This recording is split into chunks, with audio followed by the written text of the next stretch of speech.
जा लाल करे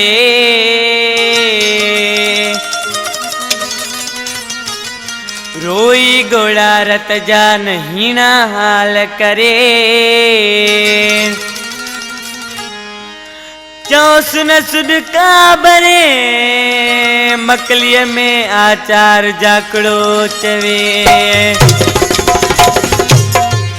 रुगोडो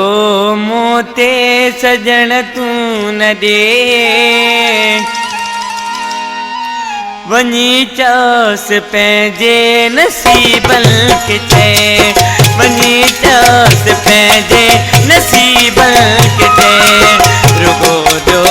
मोते सजन तू न दे वनी चौस पैजे नसीबल के चे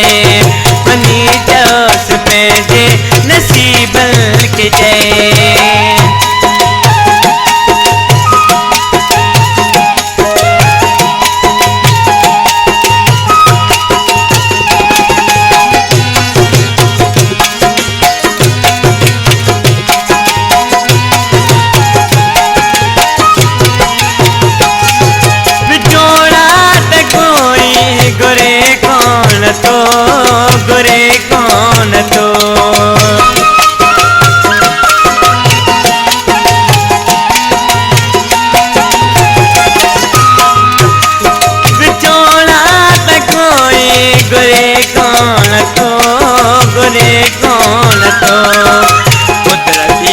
छोड़े जो तो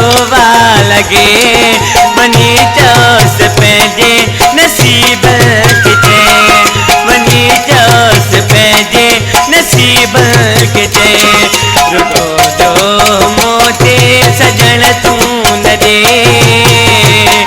वनी चौस पैजे नसीब के चे वनी चौस पैजे नसीब के चे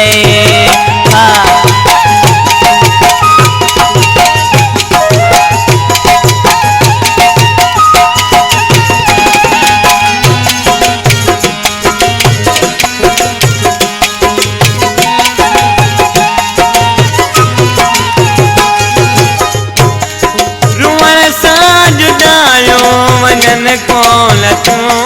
वजन कौन तू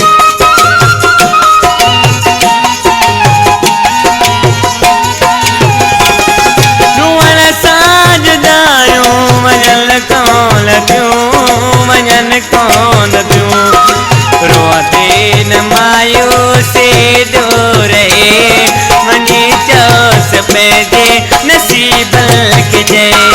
वनी चौस पैजे नसीबल के चे रुगो जो मोते सजन तू न दे रुगो जो मोते सजन तू न दे वनी चौस पैजे नसीबल के चे वनी चौस पैजे नसीबल के चे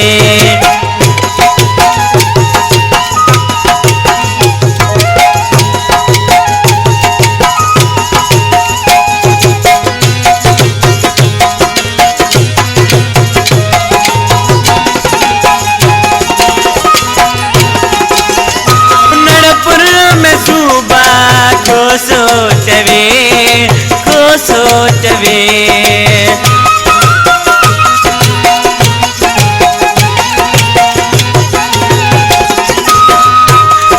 उन्नड़पुर में सूबा को सोचवे परो साथ पैजो मुकदर छदे वनी चौस पैजे नसीब के चे